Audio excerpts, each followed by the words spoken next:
मान निकाले आई बराबर इंटीग्रेशन डी एक्स बटे 3 + 5 साइन एक्स। इसका समाकलन करना, और ये क्वेश्चन 5 मार्क्स में बनता है बिहार बोर्ड में। कहाँ? ये बिहार बोर्ड में 5 मार्क में बनेगा। 12th के मैथ में 5 मार्क्स में ये क्वेश्चन बनता है, तो ये बहुत बड़ा क्वेश्चन है। चलिए इसको हम सॉल्व करते हैं। तो देखिए इसको बनाएंगे कैसे।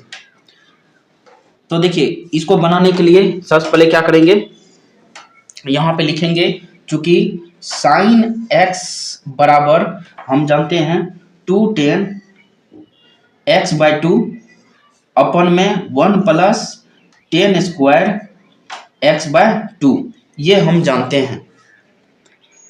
ये ही फॉर्मूला हम यहाँ पे अप्लाई करते हैं। तो देखिए जब अप्लाई करेंगे तो क्या मिल जाएगा, dx बटे 3 + 5 साइन एक्स।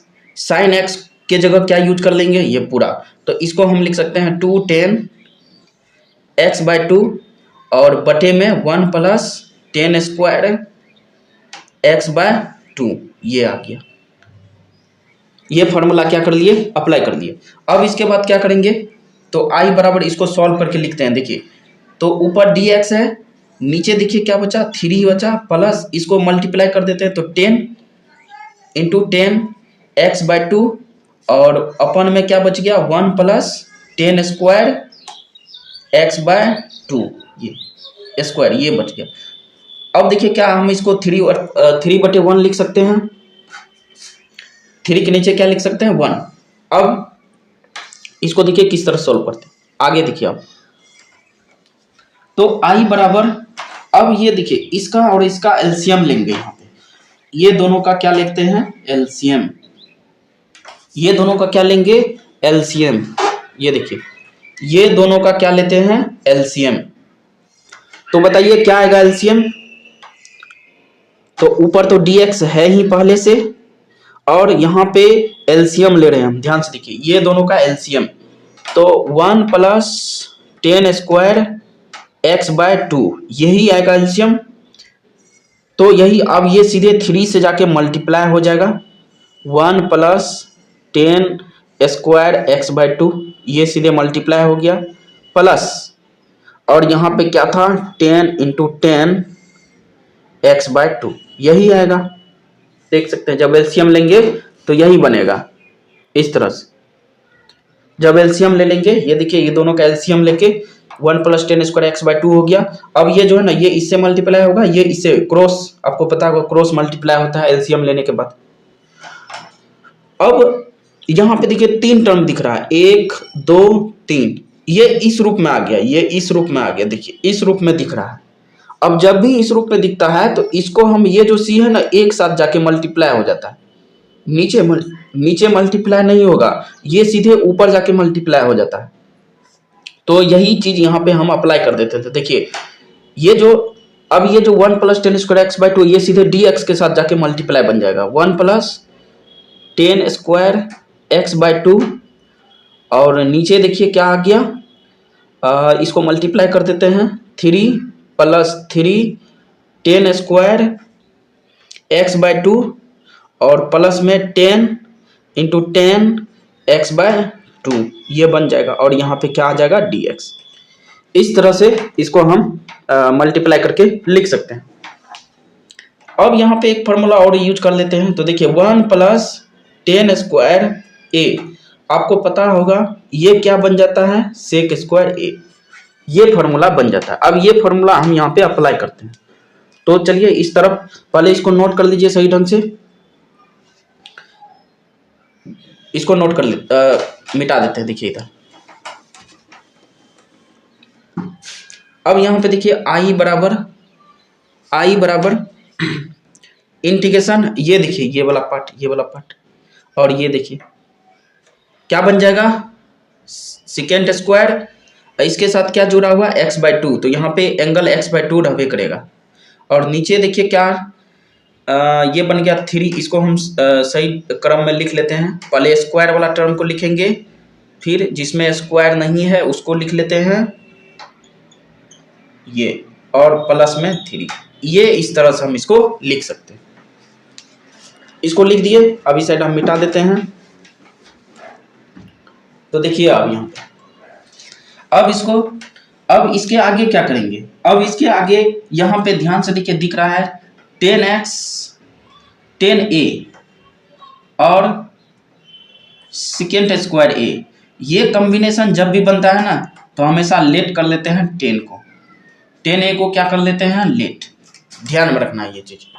तो देखिए यही कॉम्बिनेशन यहाँ पे बन रहा है। ऊपर क्या है सेक स्क्वायर और नीचे क्या है 10। देखिए दो जगह 10 लगा हुआ है। तो देखिए यही कॉम्बिनेशन बन रहा है यहाँ पे। तो इसका मतलब जब भी ऐसा कॉम्बिनेशन बनता है तो यहाँ पे हम क्या करते हैं 10 को लेट कर लेते हैं। तो यहाँ पे लिखेंगे माना 10 x/2 को क्या मान लेते हैं t। अब चूंकि x/2 यहाँ पे एंगल ए है तो x/2 भी शामिल होगा, स्क्वायर शामिल नहीं होता है। देखिए यहाँ पे स्क्वायर को नहीं माने, ध्यान में रखना। अब इसको सॉल्व करते हैं। यहाँ पे एक्चुअली n लगा देते हैं। जब भी इस रूप में रहे तो हम 10a को क्या कर लेते हैं t मान लेते हैं। तो चलिए माना करने के बाद आपको पता होगा क्या किया जाता है dc किया जाता है। तो 10 का dc आपको पता है यही होगा dx और बराबर यहाँ से क्या निकल जाएगा dt। अब यहाँ से dx निकाल लेते हैं। तो देखिए dx जो होगा ये दो इधर आके मल्टीप्लाई हो जाएगा और ये डिवाइड में आ जाएगा, इस तरह से आ जाएगा। देखिए अब यहाँ पे पुट कर देते हैं मान को। तो i बराबर देखिए क्या बन जाएगा सेकेंड स्क्वायर x/2 हो जाएगा बटे में देखिए 10x/2 को क्या माने हैं t। तो यहाँ पे 10x/2 दिख रहा है तो यहाँ पे भी क्या आ जाएगा t और यहाँ पे स्क्वायर है तो स्क्वायर लगा दिए। फिर इसके बाद देखिए यहाँ पर भी 10x/2 दिख रहा है तो t आ जाएगा और ये तो सेम आ जाएगा। और यहाँ पे देखिए dx दिख रहा है और dx का मान क्या निकाले हैं 2 dt अपन में सेकेंड स्क्वायर x/2। ये इस तरह से हम इसको क्या कर दिए पुट कर दिए। यहाँ पे मान को t का मान पुट किए और dx का मान पुट किए। जहां जहां जो चीज दिया है उसके जगह हम मान को रख दिए। अब देखिए ये और ये यहाँ से क्या हो रहा है कैंसिल आउट हो रहा है, कैंसिल आउट हो जाएगा। तो यहाँ से देखिए क्या बच गया, यहाँ से हो गया ऊपर बचेगा 2 dt और ये जो हर वाला टर्म है ना यहाँ पे बच गया 3t² प्लस 10t प्लस 3, ये बच गया, यही आ गया। अब इधर आते हैं।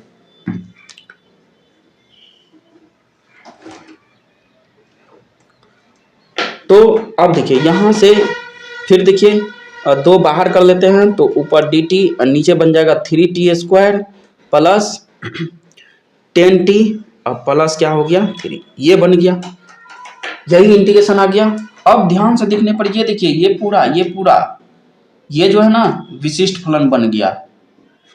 ये क्या बन गया विशिष्ट फलन, यानी जो आप 7.4 में पढ़े हैं वही बन गया। ये सिर्फ विशिष्ट फलन दिख रहा है और विशिष्ट फलन का सॉल्यूशन क्या है पूर्ण वर्ग। क्या है पूर्ण वर्ग। विशिष्ट फलन का सॉल्यूशन कैसे किया जाता है पूर्ण वर्ग किया जाता है। और यहाँ पे एक चीज ध्यान में रखना है पूर्ण वर्ग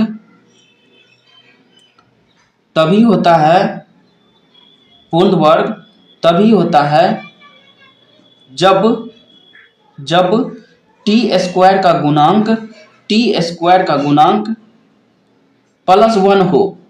ध्यान से देखिए पूर्ण वर्ग तभी किया जाता है जब t² का गुणांक क्या हो +1 हो। जबकि देखिए क्वेश्चन में t² का गुणांक कितना दिया हुआ है 3, यानी देखिए क्वेश्चन में t² का गुणांक जो है यहाँ पर क्या दिया हुआ है 3 क्वेश्चन में।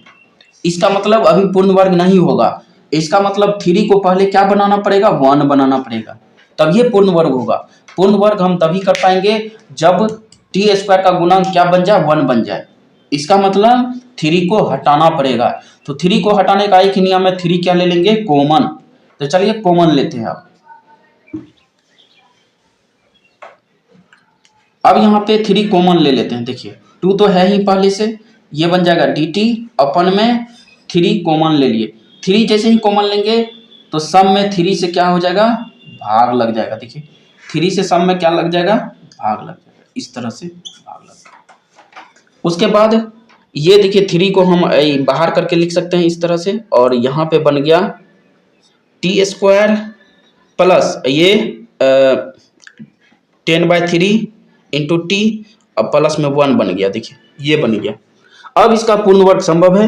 अब देखिए यहाँ टी स्क्वायर का गुणांक जो दिख रहा है, क्या दिख रहा है, +1, यानी अब पूर्ण वर्ग होगा।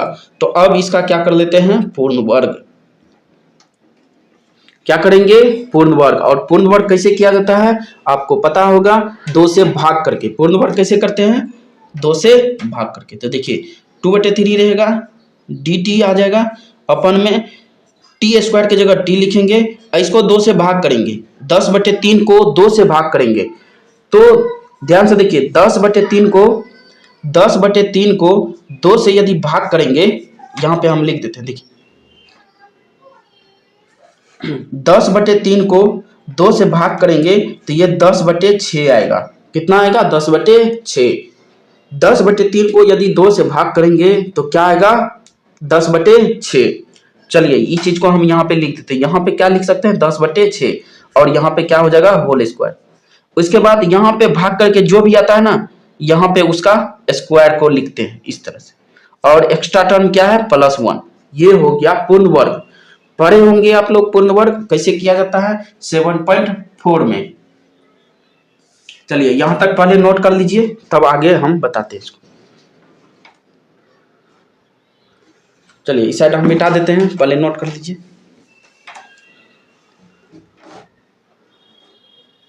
चलिए यहाँ पे लिखते हैं हम। तो देखिए i बराबर यहाँ से आ गया 2/3 dt अपन में t प्लस, इसको कटा भी सकते हैं, 10/6 को क्या लिख सकते हैं, 5/3 का होल स्क्वायर।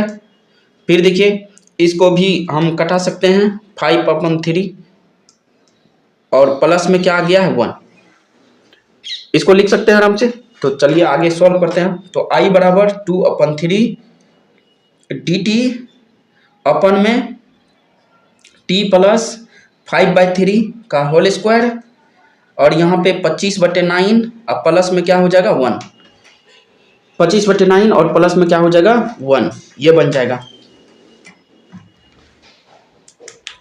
तो i बराबर यहाँ से आ गया 2/3 इंटीग्रेशन dt बटे में t प्लस 5/3 का होल स्क्वायर, और जब इसको सॉल्व करेंगे तो कितना आएगा, 16/9। कितना आ जाएगा, 16/9, ये बन जाएगा। तो i बराबर एक स्टेप और कर लेते हैं, dt अपन में t प्लस 5/3 का होल स्क्वायर, और 16/9 को क्या लिख सकते हैं, 4/3 का होल स्क्वायर, ये लिख सकते हैं। इस तरह से हम इसको लिख सकते हैं। तो देखिए यहाँ पर क्या आ गया, तो i बराबर यहाँ से आ गया मेरे पास, i बराबर यहाँ से आ गया 2/3 इंटीग्रेशन dt बटे में क्या आ गया है, t प्लस 5/3 का होल स्क्वायर माइनस 4/3 का होल स्क्वायर, ये बन गया।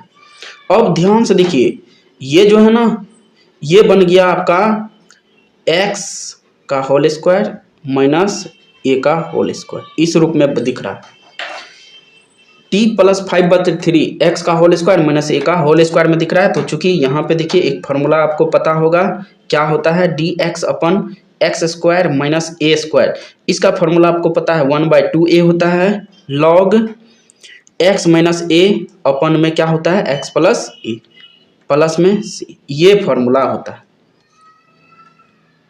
ठीक ना। अब यहाँ पे देखिए x की जगह यहाँ पे आ गया है t प्लस 5/3, और a की जगह यहाँ पे आ गया है 4/3। बस आप पुट कर देते हैं, देखिए तो पुट, तो i बराबर यहाँ पे आ जाएगा, देखिए 2/3 पहले से था, अब यहाँ से पुट करते हैं, यहाँ से तो 1/2 इंटू a, ये a है, a की जगह क्या लिखेंगे, 4/3, लॉग यहाँ पे क्या है, x की जगह क्या यूज हुआ है, t प्लस 5/3 माइनस a की जगह क्या है, 4/3 बटे में फिर x है, तो x की जगह फिर से क्या आ गया, 5/3 प्लस a यानी 4/3, ये आ गया, और प्लस में c आ जाएगा, इस तरह से आ जाएगा। तो इस साइड नोट करिए। अब इस साइड हम मिटा देते हैं। तो देखिए यहां से I बराबर आ गया 2/3 इंटू ये 3 ऊपर चल जाएगा तो क्या कितना हो जाएगा 3/8 और लॉग यहाँ से आ जाएगा t प्लस एलसीएम ले लेंगे तो 1/3 हो जाएगा और यहाँ पे एलसीएम लेंगे तो 9 बटे क्या आ जाएगा 3 प्लस में क्या आ गया c। तो देखिए 3 क्या हो गया कैंसिल, तो I बराबर यहाँ से आ गया, I इससे भी कैंसिल हो जाएगा तो 1/4 आ गया यहाँ पे I बराबर 1/4 और यहाँ पे हो गया लॉग इसको हम क्या लिख सकते हैं 3t प्लस 1/3, फिर क्या लिख सकते हैं 3t प्लस में 9/3, ये हम लिख सकते हैं इस तरह से। प्लस क्या हो गया थी ये 3 क्या हो जाएगा, तो फाइनली जो आंसर आ जाएगा log 3t plus 1/3t plus 9 ये आ गया। अब चूंकि t बराबर क्या था,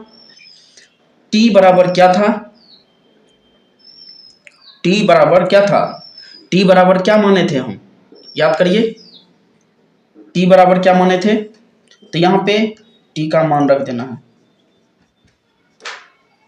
यहाँ पे क्या रख दीजिएगा t का मान। अब t बराबर क्या था, तो t बराबर यहाँ पे था t बराबर था 10x/2, यही तो था।